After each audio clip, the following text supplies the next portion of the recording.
काला साया। यूं तो बनारस घाट अपनी खूबसूरती के लिए बहुत प्रचलित है, पर घाट के किनारे कई राज लिए बैठे हैं। ये कहानी शुरू होती है बनारस के घाट के पास बने ममता निवास से, जहां प्रिया लाल जोड़े में ममता के घर उसकी बहू बनकर आती है। आओ आओ बहू, घर को अपने पैरों से पवित्र करो।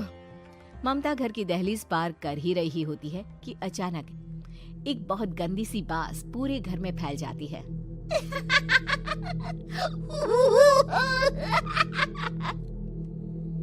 ये बदबू और ये आवाजें, ये कौन हंस रहा है माँ?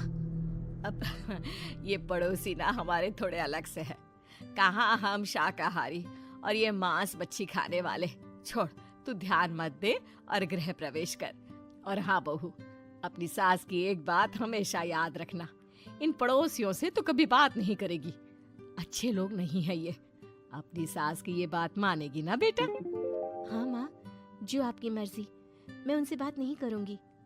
अगले दिन प्रिया अपनी पहली रसोई बनाने रसोई घर में जाती है। ये छोकी बात तो नाक में जा रही है। एक काम करती हूँ, खिड़की खोल देती हूँ। प्रिया खिड़की खोलने जाती है। इतने जाले, लगता है इस खिड़की को कभी खोला ही नहीं गया। पर ऐसा क्यों? ओह, नॉन वेज की स्मेल आती होगी ना। 2 मिनट के लिए खोल लेती हूँ, फिर बंद कर दूंगी। प्रिया खिड़की खोलती है। खिड़की खोलते ही उसकी नजर सामने वाले घर की खिड़की पर पड़ती है, जहाँ एक लड़की खड़ी होती है। हाथों में मेहंदी, लाल रंग की साड़ी, बिल्कुल सजी धजी, मानो प्रिया की तरह ही वो भी नई नवेली बहू हो। वो प्रिया को देखकर मुस्कुराती है। हे भगवान, माँ ने तो इनसे बात करने को मना किया था। प्रिया फौरन ही खिड़की बंद कर देती है और तवे पर चढ़े रोटी की ओर देखने लगती है, पर वहाँ रोटी न होकर मछली पड़ी होती है। ये क्या? पहली ही रसोई में इतनी बड़ी गलती। हे भगवान, अब मैं क्या करूं? प्रिया बहुत डर जाती है और फौरन रसोई की सफाई करने और फिर सभी के लिए खाना बनाने लग जाती है।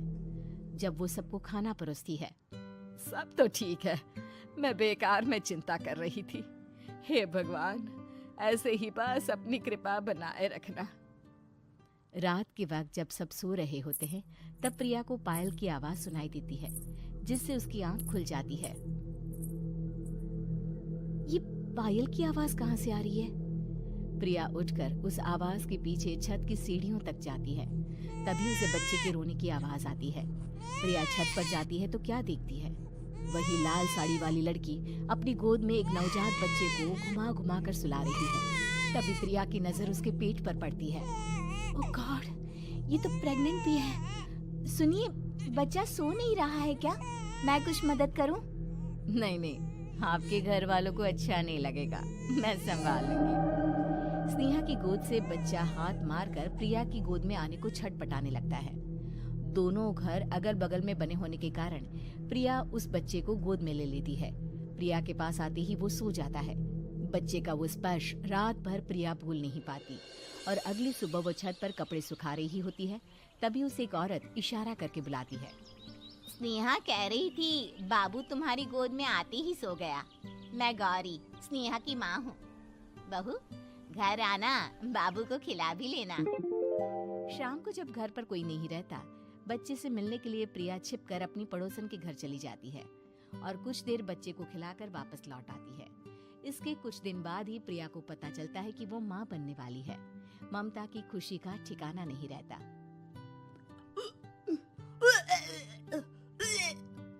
माँ जी, पता नहीं क्यों उल्टी आ रही है।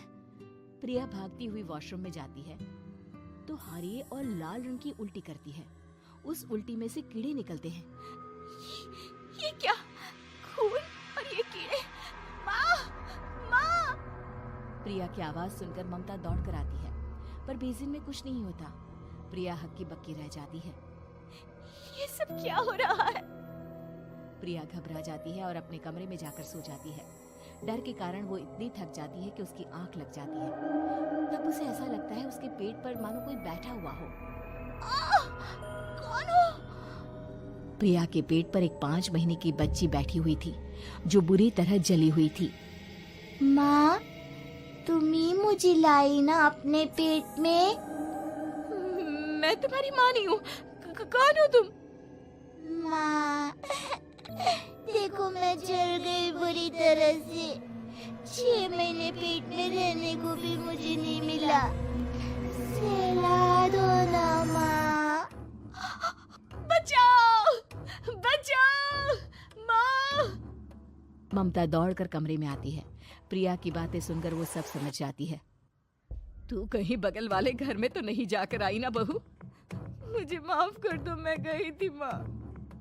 उस घर में सब मरे हुए हैं बहू। कई साल पहले स्नेहा उस घर में बहू बनकर आई थी। कुछ ही दिन में वो एक बच्चे को जन्म देने वाली थी। पूरा घर बच्चे के आने की खुशी में खोया था कि एक दिन अचानक उस घर में आग लग गई। सब बुरी तरह जलकर मर गए। गौरी आज भी दादी बनने का इंतजार कर रही है और इसीलिए स्नेहा ने अपना अजन्मा बच्चा तुम्हारी कोख में डाल दिया। ममता ये कह रही होती है कि पीछे से उसके पैरों को एक बच्चा पकड़ लेता है। दादी, दादी। माँ, स्नेहा की गोद में यही बच्चा था। ये बच्चा कौन है फिर? तेरी मौत है।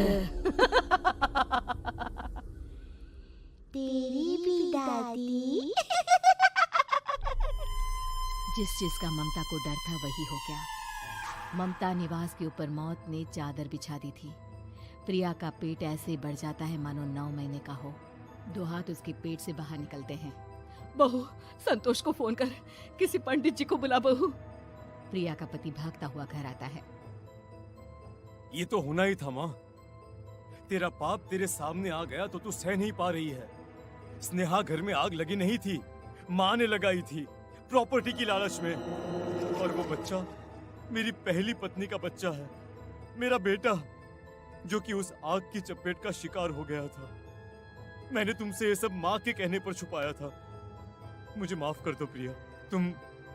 तुम अगर चाहो तो यहाँ से जा सकती हो। मैं तुम्हें किसी भी बंधन में रखना नहीं चाहता। मेरी शादी हुई है आपसे, मैं आपको छोड़ नहीं सकती, पर उससे पहले हमें स्नेहा, उसकी माँ और बच्चे की आत्मा की शांति करवानी होगी। संतोष और ममता गौरी के घर जाते हैं। अंदर सब कुछ जला हुआ होता है। जमीन पर जली हुई लाशें बिखरी हुई थी। ममता रो रो कर अपने करने की माफी गौरी से मांगती है। प्रिया स्नेहा के घर वालों का अंतिम संस्कार करवा देती है और ममता निवास फिर से